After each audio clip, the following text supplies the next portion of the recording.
നമുക്കൊന്ന് റീൽ ചെയ്യാൻ ഒരുങ്ങിയാലോ. അപ്പോൾ ഞാൻ ഫസ്റ്റ് തന്നെ യൂസ് ചെയ്യുന്നത് വെച്ചാൽ ഒരു ഗുഡ് വൈബ്സിൻ്റെ ഒരു ടോണറാണ്. അത് കഴിഞ്ഞിട്ട് ഫേവറേറ്റ് ആയിട്ടുള്ള വിഷ് കെയറിൻ്റെ ഒരു സിറാണ് ഞാൻ പിന്നെ യൂസ് ചെയ്തത്. ഈ ഒരു സിറം വാങ്ങണമെന്നുണ്ടെങ്കിൽ നിങ്ങൾക്ക് വിഷ് കെയറിൻ്റെ സൈറ്റിൽ തന്നെ പോയെങ്കിൽ നല്ലൊരു ചെറിയ വിലക്കുറവിന് തന്നെ നമുക്ക് കിട്ടുകയും ചെയ്യും. പിന്നെ ഇതിൻ്റെ തന്നെയാണ് സൺസ്ക്രീൻ ഞാൻ യൂസ് ചെയ്തേക്കുന്നത്. ഈ ഒരു സൺസ്ക്രീൻ എന്ന് വെച്ചിട്ടുണ്ടെങ്കിൽ ഒരു ഗ്രീസിങ്ങും കാര്യങ്ങളും ഒന്നും വരാൻ നല്ല ലൂസായിട്ട് തന്നെ ഇരിക്കും. പെട്ടെന്ന് തന്നെ നമ്മുടെ സ്കിന്നിലേക്ക് അബ്സോർബ് ചെയ്യുകയും ചെയ്യും. അപ്പോൾ നമ്മൾ കഴുത്തിലും പിന്നെ അതുപോലെ കയ്യിലൊക്കെ നന്നായിട്ട് തന്നെ തേച്ച് കൊടുക്കുക. വിഷ് കെയറിൻ്റെ പ്രൊഡക്ട്സ് ഒക്കെ വാങ്ങാൻ ഉദ്ദേശിക്കുന്നവരാണെന്നുണ്ടെങ്കിൽ ജസ്റ്റ് അവരുടെ സൈറ്റിലൊന്ന് ഇടയ്ക്കിടയ്ക്കൊക്കെ ഒന്ന് കയറി നോക്കണം, നല്ലതായിരിക്കും. കാരണം പെട്ടെന്ന് ഇരിക്കും അവർ നന്നായിട്ട് ഓഫേഴ്സൊക്കെ കയ്യിലിടാം. അത് കഴിഞ്ഞ് ഞാൻ എൻ്റെ ഐബ്രോസ് ഒന്ന് ജസ്റ്റ് ഒന്ന് ബ്രൗൺ കളർ ഐബ്രോ പെൻസിൽ വെച്ചിട്ട് ജസ്റ്റ് ഒന്ന് ഫിൽ ചെയ്ത് കൊടുക്കുകയാണ് ചെയ്തത്. പിന്നെ ഒന്ന് കണ്ണെഴുതി കൊടുത്ത് ചെറുതായിട്ടൊന്ന് കണ്ണെഴുതി കൊടുത്തിട്ട് പിന്നെ അതിന് ശേഷം ഞാൻ ചെയ്തതെന്ന് വെച്ച് കഴിഞ്ഞാൽ നമ്മുടെ പ്ലമ്മിൻ്റെ കാജൽ വെച്ചിട്ട് തന്നെയാണ് ഞാൻ യൂസ് ചെയ്തേക്കുന്നത്. സൈഡ് ഭാഗം ജസ്റ്റ് ഒന്ന് ഡാർക്കാക്കി കൊടുക്കണുള്ളൂ, വേറെ കൂടുതലായിട്ടൊന്നും എഴുതണില്ല. പിന്നെ നമ്മുടെ ഡോട്ട് ആൻഡ് കീൻ്റെ ആ ഒരു ലിപ് ബാം വെച്ചിട്ട് ഞാൻ ചെറുതായിട്ടൊന്ന് ലിപ് ബാം ഇട്ട് കൊടുക്കുന്നുണ്ടായിരുന്നു. ലിപ്സിൽ ഫുള്ളും നമ്മൾ ഡ്രൈ ഒന്നും ആവാണ്ടിരിക്കാൻ വേണ്ടിയിട്ടാണ് ഈ ചെയ്യുന്നത്.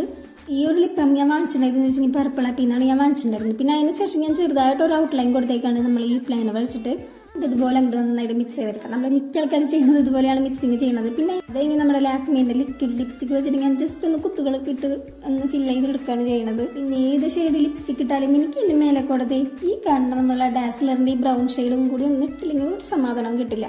അതിന് ജസ്റ്റ് ഒന്ന് നന്നായിട്ട് മേലയിലും താഴെയിലും ഒക്കെ ജസ്റ്റ് ഒന്ന് ഫില്ല് ചെയ്ത് കൊടുത്തേക്കാണ്. പിന്നെ ഒന്നില്ലെങ്കിൽ കൈ കൊണ്ട് ഒന്നില്ലെങ്കിൽ നമ്മളെ ചുണ്ടുകൊണ്ട് തന്നെ മിക്സ് ചെയ്തില്ലെങ്കിൽ നമുക്കൊരു സമാധാനം കിട്ടില്ല.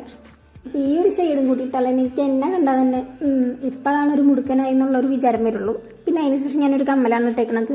ഒരു ചെട്ടിനാട് സ്റ്റൈലിൽ ആ ഒരു ഇതിൽ പറഞ്ഞൊരു കമ്മലാണ്, നല്ലൊരു ഗോൾഡൻ മെറ്റലും പിന്നെ അതിൻ്റെ അടിയിൽ ജസ്റ്റ് ഒരു വൈറ്റ് കളർ ബീഡും കൂടി ആയിട്ടുള്ളൊരു കമ്മലാണ്. പിന്നെ മാലയും വേറെ ഒന്നും ഇടാനൊന്നും നിന്നില്ല, പിന്നെ ഇത് മാത്രം മതി എന്നങ്ങോട്ട് വിചാരിച്ചു. പിന്നെ അതിന് ശേഷം നമ്മൾ മുടി കെട്ടാനുള്ള പരിപാടിയിലായിരുന്നു. അപ്പോഴാണ് ഞാൻ പറഞ്ഞത് എൻ്റെ മുക്തിയിട്ടില്ലല്ലോ, അങ്ങനെ ഞാൻ ഒരെണ്ണം പോയിട്ട് എടുത്തിട്ടുണ്ടായിരുന്നു. ഇത് ഞാൻ കുറച്ച് ദിവസം മുമ്പ് വാങ്ങിച്ചായിരുന്നു. അപ്പോൾ ഇട്ടുണ്ടായിരുന്നില്ല. അപ്പോൾ ഇട്ടപ്പം തന്നെ നല്ല വേദന എടുത്തിട്ടാണ് നമ്മളെ ഹോളിനെക്കാട്ട് കുറച്ചും കൂടി വലുതായിരുന്നു അതിൻ്റെ ഇത് വന്നിട്ടുണ്ടായിരുന്നത്.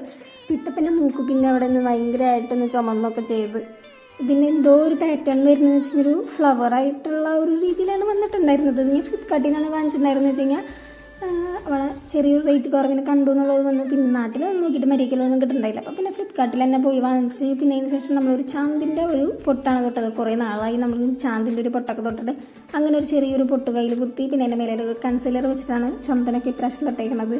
അപ്പോൾ എന്തായാലും നെറ്റിലും തൊട്ടതല്ലേ, അപ്പോൾ എന്തായാലും കഴുത്തിലും കൂടി ജസ്റ്റ് ഒരു കുത്തങ്ങോട്ട് ഇട്ട് കൊടുക്കാം. പിന്നെ അതിന് ശേഷം ഞാൻ വളയാണ് ഇട്ടേക്കുന്നത്. മുമ്പ് ഇവിടെ ഉണ്ടായിരുന്നതാണ് ഈ വളയൊക്കെ. അപ്പോൾ എന്തായാലും മാച്ചുള്ളത് കിട്ടിയപ്പോൾ നമ്മൾ അതിന് തന്നെ തട്ടിയിട്ട് അതിന് ശേഷം ഞാൻ എന്നെ തന്നെ കൊള്ളാമെന്നൊക്കെ അങ്ങോട്ട് നോക്കി. പിന്നെ സെറ്റാണ്, കുഴപ്പമൊന്നുമില്ല. അപ്പം നമുക്ക് എന്തായാലും മുടി കെട്ടാനുള്ള പരിപാടി നോക്കാം.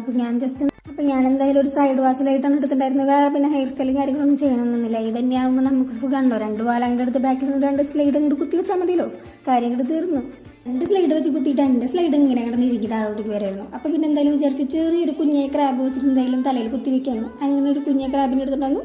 ക്രാബ് വെച്ച് കുത്തിയപ്പോഴാണ് എൻ്റെ ഹെയർ ഒന്ന് സെറ്റായിട്ട് അവിടെ ഇരുന്നത്. അതിന് ശേഷം ഞാൻ ക്യാമറ ഓഫ് ചെയ്തതിന് ശേഷം പിന്നെ ഒന്നും കൂടി കെട്ടിയിട്ടുണ്ടായിരുന്നിട്ടാ ഒന്ന് നോക്കി മുടി അങ്ങോട്ട് കെട്ടി വന്നു. അപ്പോൾ എനിക്ക് അങ്ങോട്ട് വലിയ തൃപ്തിയൊന്നും തോന്നാത്തതുകൊണ്ടാണ് ഞാൻ പിന്നെ അങ്ങനെ പോയി അങ്ങോട്ട് കെട്ടിയത്. പിന്നെ അതിന് ശേഷം ചെറിയൊരു അലവേറ ജെൽ എടുത്തിട്ട് തലേൻ്റെ ബാക്ക് സൈഡിലൊന്ന് പൊന്തിരിക്കണം മുടിനൊക്കെ താഴ്ത്തി അങ്ങോട്ട് വെച്ച് റീൽ ചെയ്യാനുള്ള റെഡി ആവൽ എൻ്റെ ഇവിടെ കഴിഞ്ഞേക്കാണ്. അപ്പോൾ എന്തായാലും റീൽ ചെയ്തിട്ട് വരാം ഗായ്സ്. അപ്പോൾ tata bye bye, see you. പിന്നെ നമ്മുടെ ചാനൽ സബ്സ്ക്രൈബ് ചെയ്യാത്തവരുണ്ടെങ്കിൽ സബ്സ്ക്രൈബ് ചെയ്ത് സപ്പോർട്ട് ചെയ്യാം.